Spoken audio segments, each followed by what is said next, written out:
En esta oportunidad, hermano, buenas noches. Quiero que estudiemos la palabra de Dios acerca de lo que nos enseña Lucas capítulo 11, lo cual dice lo siguiente, desde el versículo 11. Lucas capítulo 11, versículo 11 dice lo siguiente: aconteció que estaba Jesús orando en un lugar, y cuando terminó, uno de sus discípulos le dijo: Señor, enséñanos a orar como también Juan enseñó a sus discípulos. Y les dijo: cuando oréis, decid: Padre nuestro que estás en los cielos, santificado sea tu nombre. Venga tu reino. Hágase tu voluntad como en el cielo, así también en la tierra. El pan nuestro de cada día, dánoslo hoy. Y perdona nuestros pecados, porque también nosotros perdonamos a todos los que nos deben. Y no nos metas en tentación, mas líbranos del mal. En estos versículos, hermanos, ¿qué se puede observar? Aquellas instrucciones que Jesús está dando a sus discípulos acerca de la oración, de cómo o de qué manera aquellos discípulos de él debían de dirigirse al Padre. Y esto vino como consecuencia de una solicitud que le hizo uno de sus discípulos. Pero por otro lado, desde el monte, vemos que Jesús ya había dado aquellas instrucciones. Y eso es lo que hoy quiero que estudiemos acerca de enséñanos a orar. ¿Cuáles fueron las instrucciones que dio Jesús? Las mismas, lo cual dice, vosotros pues oraréis así: Padre nuestro que estás en los cielos, santificado sea tu nombre. Venga tu reino, hágase tu voluntad como en el cielo, así también en la tierra. El pan nuestro de cada día, dánoslo hoy. Y perdona nuestras deudas como también nosotros perdonamos a nuestros deudores. Y no nos metas en tentación, mas líbranos del mal, porque tuyo es el reino y el poder y la gloria por todos los siglos. Amén. En los primeros 4 versículos que nosotros acabamos de leer, vemos aquellas instrucciones prácticas por medio de las cuales Jesús instruye a sus discípulos de cómo se debe de orar. Pero hay algo que me llama mucho la atención y es la instrucción mental. Aquella idea que los discípulos debían de tener en su mente a la hora de acercarse al Padre en oración. ¿Y qué es lo que les dice? Porque tuyo es el reino y el poder y la gloria por los siglos de los siglos. Todas son aquellas cosas que carecemos delante de la presencia de Dios. Si nosotros vemos aquel modelo que Jesús enseña, todas son aquellas cosas que nosotros necesitamos delante de Dios. Y cuando yo veo el versículo 13, vemos que Jesús está invitando a reflexionar a su audiencia acerca del por qué debemos de acudir a Dios para pedirle todo lo que realmente necesitamos, que es lo que anteriormente expresan. Yo me hago una pregunta. ¿Puede alguien o algún enfermo acudir a alguien que no pueda ayudarle? Claro que no. El enfermo siempre está dispuesto o estará dispuesto a buscar a alguien que pueda ayudarle. O un necesitado económico puede pedirle a otro que se encuentra en su misma condición ayuda. Claro que no. Es casi imposible que alguien que esté necesitando de un favor económico le solicite a alguien que él sabe que realmente no le pueda ayudar. O un ciego. ¿Puede pedirle a otro ciego que por favor le ayude a pasar la carretera? Claro que no, es imposible eso. Y en el versículo 13, eso es lo que nosotros podemos ver. Podemos observar que Jesús le ilustra a su audiencia que Dios el Padre es el dueño del reino y del poder y la gloria por todos los tiempos. Y eso es lo que cada día nos debe de motivar para acercarnos a Dios en oración. Yo puedo dividir estas 4 o 5 versículos en dos fracciones. Uno, del 9 al 12, la parte práctica de cómo se le debe de pedir al Padre. Y el versículo 13, en el literal B, podemos definirlo como la parte mental, lo que nos impulsa, lo que nos mueve a pedirle al Padre. Y no nos metas en tentación, dijo Jesús, mas líbranos del mal, porque tuyo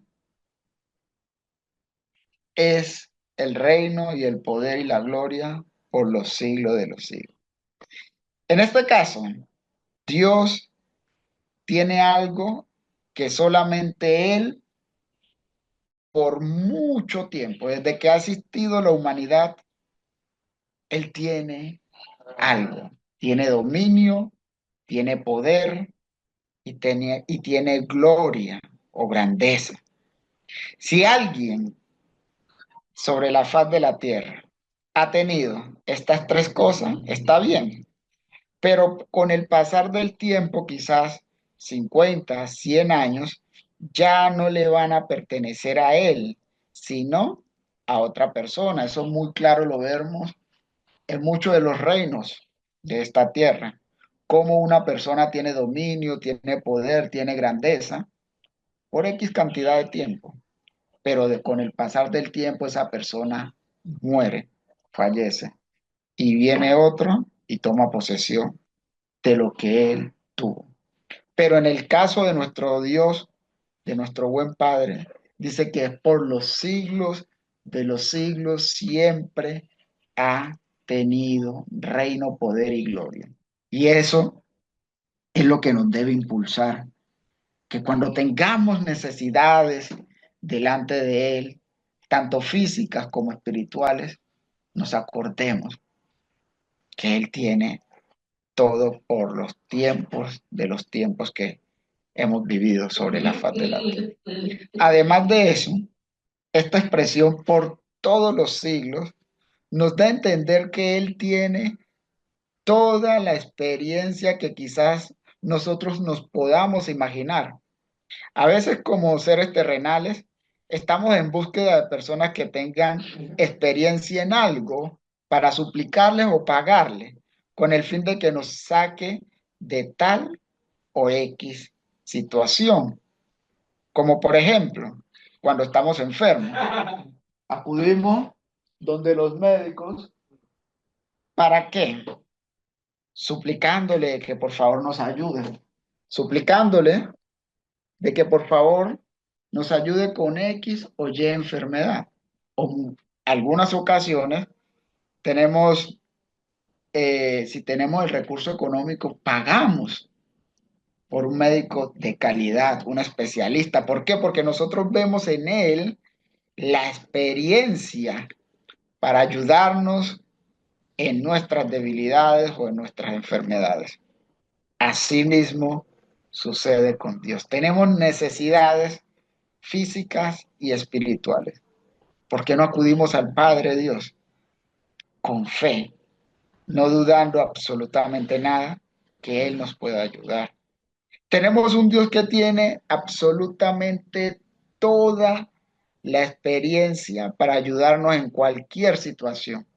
Si queremos hacer su voluntad en esta tierra como en el cielo, Él tiene la experiencia de cómo ayudarnos, de las necesidades del día a día. tiene la experiencia de perdonar pecados y aún de ayudarnos en todas las pruebas o dificultades de esta vida. ¿Será que Dios no tiene la experiencia para ayudarnos? Claro que sí, nosotros podemos evidenciarlo desde la primera vez en que esta tierra fue poblada con seres humanos, como en el caso de Adán y Eva. Dios le dio de todo lo necesario para pasar una vida plena sobre la faz de la tierra. Y por causa de la desobediencia de ellos, al introducir el pecado, Dios los expulsó de aquel lugar. Pero, ¿les perdonó los pecados? Claro que sí. Dios diseñó otro plan. Y así lo ha hecho tanto con el pueblo de Israel, con los patriarcas, como también hoy en día en el reino de su amado Hijo. Y estos versículos es lo que nos impulsa a que cada vez de que tengamos una necesidad, acudamos a Él con confianza, acudamos a Él con el verdadero valor. Es un Dios que ha venido trabajando en estos tres puntos por los siglos de los siglos. Poder, reino y gloria. Y no solamente ha venido trabajando, sino también nos los ha demostrado para que nosotros confiemos plenamente en Él. Si nosotros vemos con respecto al reino de Él, ¿qué nosotros podemos extraer de la palabra de Él, de su palabra en Éxodo capítulo 14, versículo del 14? Perdón, Éxodo capítulo 14, versículo 8. Dice la palabra de Dios. Y endureció Jehová el corazón de Faraón, el rey de Egipto. Y este siguió a los hijos de Israel. Pero los hijos de Israel habían salido con mano poderosa. Mire que Dios, para demostrarle al pueblo del que él tenía un gran poder y que estaba dispuesto a constituir un reino, se enfrentó a uno de los reyes más poderosos de aquel entonces. Y aquel rey, que era el rey de Egipto, se oponía constantemente a no dejar ir a un pueblo que él lo tenía en esclavitud, que le servía. Y vemos cómo Dios, con mano poderosa, hizo que aquel pueblo de él, que él quería constituir, saliera de la esclavitud de los egipcios. De los egipcios. Eso es el reino que él nos habla. Por otro lado, en Deuteronomio capítulo 4, versículo del 34 al 35 dice lo siguiente. ¿Ha intentado Dios alguno tomar para sí una nación de medio de otra nación? Con pruebas, con señales y maravillas, con guerra y mano fuerte y con brazo extendido, y hechos aterradores como el Señor tu Dios hizo contigo en Egipto, delante de tus ojos. A ti te fue mostrado para que supieras que el Señor, Él es Dios y ningún otro hay fuera de Él. Vemos que como Dios les pone en medio de un espejo, dándoles a demostrar que qué otro Dios había hecho un trabajo tan, pero tan poderoso de sacar una nación dentro de otra nación, con poderes y pruebas y señales, con guerra y con mano fuerte. ¿Qué reino ha podido hacer eso? Ningún reino ha podido hacer eso. Si nosotros podemos ver la historia de los últimos años, las guerras, siempre cuando un reino conquista a otro, mata, acaba, destruye, pero nunca de ese pueblo saca para constituir otro pueblo, jamás de los jamás. Y de la manera en la cual hizo Dios este acto como tal, le da a demostrar de que Él es el dueño de todo, de que Él es el que reina sobre la faz de la tierra.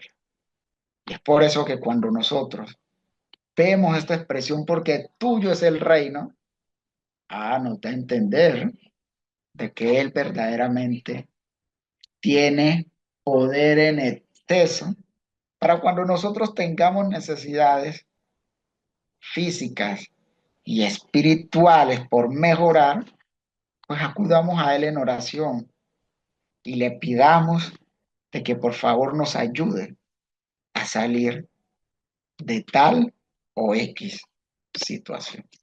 Por otro lado, en Lucas, hablando acerca de ese reino, dice, mas si por el dedo de Dios echo yo fuera a los demonios, ciertamente el reino de Dios, sí, ha llegado a la faz de la tierra de aquel entonces, en la tierra de Jerusalén, de entre los judíos.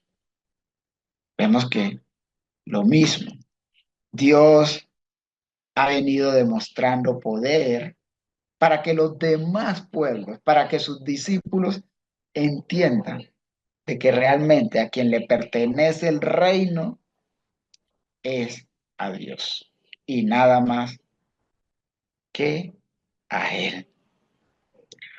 Por otro lado, hermanos, ¿qué nos habla Dios acerca de su poder, de su grandeza?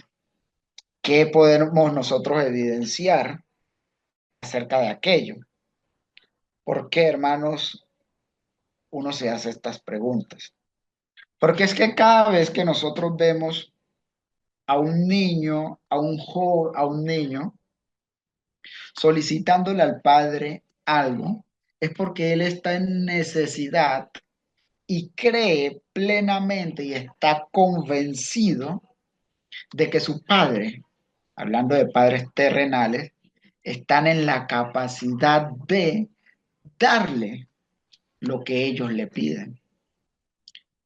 Eso mismo de esa misma manera debemos de actuar nosotros, porque Dios con esto nos está demostrando de que Él está en capacidad de darnos todo lo que le pidamos. Eso sí, que esté conforme a su voluntad y que realmente nosotros cumpliendo sus preceptos, sus mandamientos, podemos vivir una vida plena delante de los demás hermanos.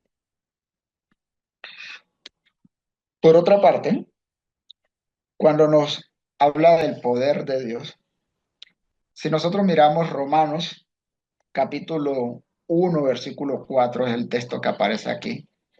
Romanos 1:4 dice lo siguiente, que fue declarado Hijo de Dios con poder, según el Espíritu de Santidad, por la resurrección de entre los muertos. Y por otro lado, Romanos capítulo 4 versículo del 20 y 21 dice lo siguiente, tampoco dudó por incredulidad de la promesa de Dios, sino que se fortaleció Abraham en fe, dando gloria a Dios, plenamente convencido de que era también poderoso para hacer todo lo que había prometido. Si allí vemos en ambos versículos la grandeza del poder de Dios. Vemos de que el poder de Dios no está limitado única y exclusivamente a asuntos de esta vida, porque cuando resucita Jesús a su Hijo de entre los muertos, ya él estaba en otro plano espiritual y vemos que desde allá logró darle la resurrección a su Hijo, demostrándonos de que Él tiene poder. Y también en el caso que leímos en Romanos capítulo 4 versículo 20 y 21.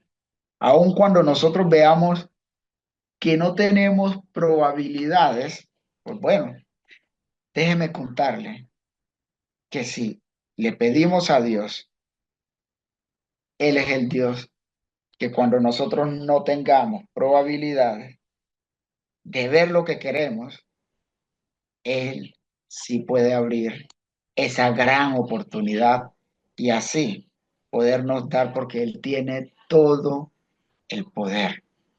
Vemos que Abraham estaba plenamente convencido de que también era poderoso para hacer todo lo que le había prometido. Sí, a veces nuestras peticiones, oraciones, súplicas deben de estar ligadas conforme a la voluntad de Dios, deben de tener ese propósito para que nosotros podamos ver la mano poderosa de Dios actuando en nuestras vidas. Porque también, si nosotros solicitamos, si nosotros pedimos a Dios cosas que no estén conforme a su voluntad, ¿qué podemos esperar de aquellas peticiones? Pues nada también. Entonces, aquellas peticiones, para nosotros poder ver el poder de Dios, necesitamos ligadas conforme a su voluntad. Por otro lado, y aquel que es poderoso para hacer todas las cosas mucho más abundantes de lo que pedimos o entendemos, según el poder que actúa en él.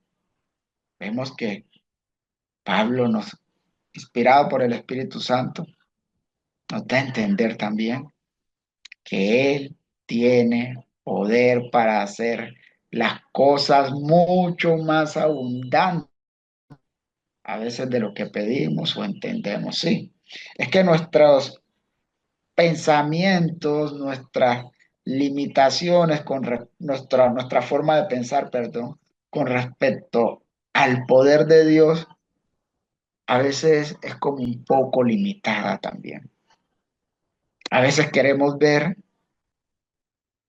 grandes cosas de Dios, sí, y en nuestra mente hay un tipo de grandeza, una clase de grandeza, pero realmente el poder de Dios es infinito, completamente infinito. Como por ejemplo, es tan infinito que tiene el poder de quitar la vida y echarla en el infierno, tal cual como nos los enseña Lucas, capítulo 12 versículo 5 el cual nos dice, pero os enseñaré, dice Jesús, a quién debéis de temer. Temed a aquel que después de haber quitado la vida tiene poder de echar en el infierno. Sí, os digo, a ese temer. A veces ese tipo de poder queda como un poco limitado en nuestras mentes físicas. ¿Cómo es posible que Él también tenga poder, sí, después de esta vida? Claro que también. El poder de Dios es eterno y recordemos, por los siglos de los siglos. Es un poder que no tiene fecha de caducidad. Solamente es cuestión de acercarnos a Él cada día que tengamos una necesidad y creer de que Él es poderoso para hacer todo lo que pidamos, mucho más de lo que nosotros podamos entender y también pensar. Y por otro lado, nos habla acerca de la gloria, de la grandeza de Dios, porque la palabra gloria, según el diccionario Tagui, significa grandeza, esplendor, magnificencia, señorío, honra y alabanza también. Eso es lo que significa la palabra gloria, grandeza de Dios, el esplendor, la magnificencia que nos enseña la palabra de Dios acerca de esa grandeza. En Isaías capítulo 40 versículo del 25 al 26 expresa lo siguiente. Isaías 40 del 25 al 26. ¿A qué pues me haréis semejante o me compararéis? Dice el santo. ¿A qué nosotros podemos comparar a Dios? Bueno, Dios les invita a que miren en alto vuestros ojos y mirad. ¿Quién creó estas cosas? Él saca y cuenta su ejército. A todos llama por sus nombres. Ninguno faltará. Tal es la grandeza de su fuerza y el esplendor de su dominio. Sí, si queremos ver la grandeza del Santo, la grandeza del Dios Todopoderoso, tomémonos el tiempo también de mirar a lo alto, de mirar las estrellas, el ejército que Él ha creado. Y a cada uno le puso su nombre y se acuerda de aquello.